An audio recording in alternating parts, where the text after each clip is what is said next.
Hey guys, welcome back to Creative Flame Podcast. It is August the 13th. Hashtag RPGaDAY 2017. Remember to make sure to hit all the social networks, the Instagram, the Twitter, the Facebook, the YouTube, all that good stuff, because that's where hashtag RPGaDAY 2017 is going on, and there's videos everywhere out there. Woohoo! Yeah, Ron and Scott and, a bunch of the others are doing the videos, which is really fun. So, for August the 13th, describe a game experience that changed how you play. Ooh, that's a hard one. That's extremely hard. Oh dear. Want me to go first? Yeah, you go first. Yeah, you go first. Okay, I'm gonna go with the first time I played Fate. Because if you ever get a chance to play the Fate system, you realize you're not playing I swing my sword on +2 to strength and I'm trying to hit the MacGuffin, or I'm trying to use my insight skill with my +2 wisdom. In Fate, when you play the game, you basically are using more of a narrative style as a player where you're actually affecting the environment as a co-narrator with the GM. So you could do I'm going to use my gun skill to actually put the creature off balance, creating the shaken or some other aspect on the creature. So you're actually giving a aspect to the creature as opposed to damaging the creature. And if you ever get a chance, play Fate for the teamwork, because you can play a great deal of round robin on the table where everyone does a thing to the creature, making aspects all around the creature that everyone gets to tag onto to work as a team. One person can do the whole I throw marbles to have him, tripping on marbles. Another person, uses some dirt and said, here's some mud in your eye. And the idea that as co-narrators of the game, the players inject into the game itself. And that really affected how, because that helped with stunts and stuff too, because, it gives you creative license in your game. That's true. A lot of players have a hard time getting creative narrative, or I should say narrative creative. Well, it is kind of hard to, most people are used to having the story told to them and then interacting with it to a certain degree. Mm-hmm. With Fate and with, Scion and Dresden and all those types of things, you're actively changing the story, and you're building it and creating it. And for the record, GMs love that stuff. We really do. Not all. You can't just blanket statement that. Well, most of the GMs I know love players that inject stuff into the game. True. I think the best ones do, definitely. Yeah. New GMs might be thrown off or off balance with that one, but if you're the type of GM that's willing to give up game control to have more of a creative story happen, Fate and Star Wars dice, the narrative dice, are great at that, because they give creative license to the players, which is good. So what experience did you have? What I'm going to have to go with that kind of changed how I play? Mm-hmm. Remember back when we were playing D&D 4th edition? Mm. Okay. And I had my ranger, and we were a 4-man team, and we played them all. Mm-hmm. And then we lost 2 players. Because we were having a open table gameplay at Game Days, back when Game Days was open. And one guy got a job.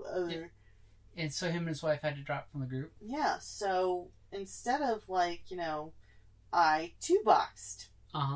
And that was the first time that I'd done, when I originally started playing, I had done a couple, where it's but I didn't play them differently back in, old school days and stuff, when I was just starting out when I was little. But this was the first time that, wait a minute, I've got 2 separate characters. I'm playing 2 separate identities. Mm-hmm. That's where I really started to build, distinctive characters. So that with their and opposite. Portraying, and not just, exactly, that I can role play them as 2 different people with 2 different distinct personalities, exactly, and cultures. One was Kelwyn and the other one was Twyla. So you had the 2 distinct voices while playing. Well, and I specifically chose characters that I had my already taciturn, ranger, half elf, super stoic, and then with her wolf companion, Whisper. So I wanted something, and I had to think, okay, well, we're not going to cancel. We're gonna 2-box both of us, so we're still 4 people, but just with 2 players and the GM. So I'm like, well, I want to pick people who are literally different. So that was the first time I'd ever played a bard. So I wanted something that, okay, well, I have this taciturn half elf, who's kind of quiet and menacing, and and gets straight to the point, as it were.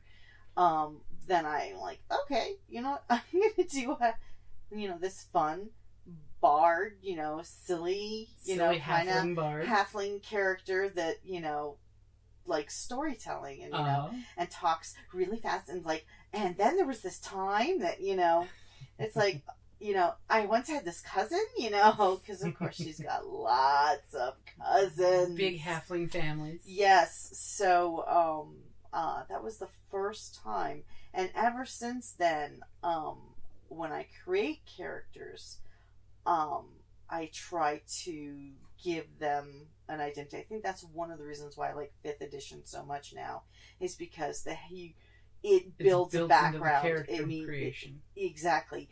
And that just makes it even easier for me to, pull from your source material.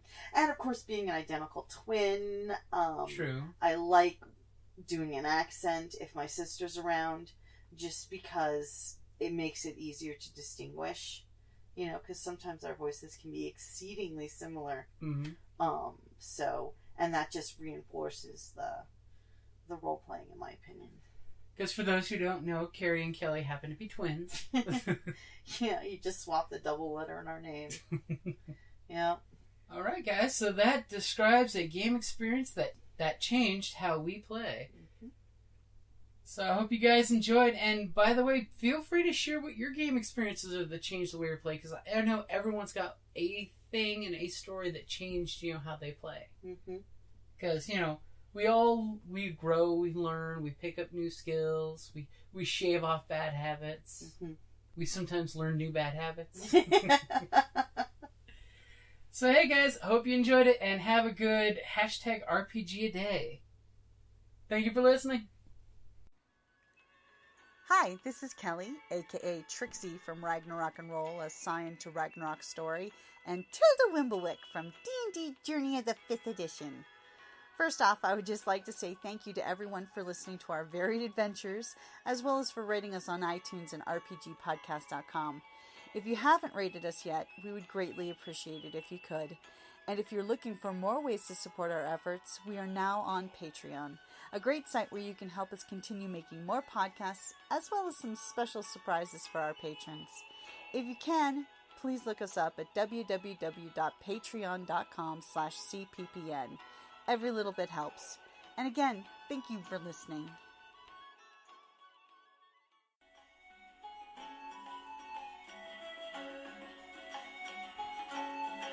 Thank you for listening to the Creative Play and Podcast Network. And feel free to enjoy our other shows, such as D&D Journey of the 5th Edition and Scion Ragnarok and Roll, a Scion hero to Ragnarok story. Thank you for listening.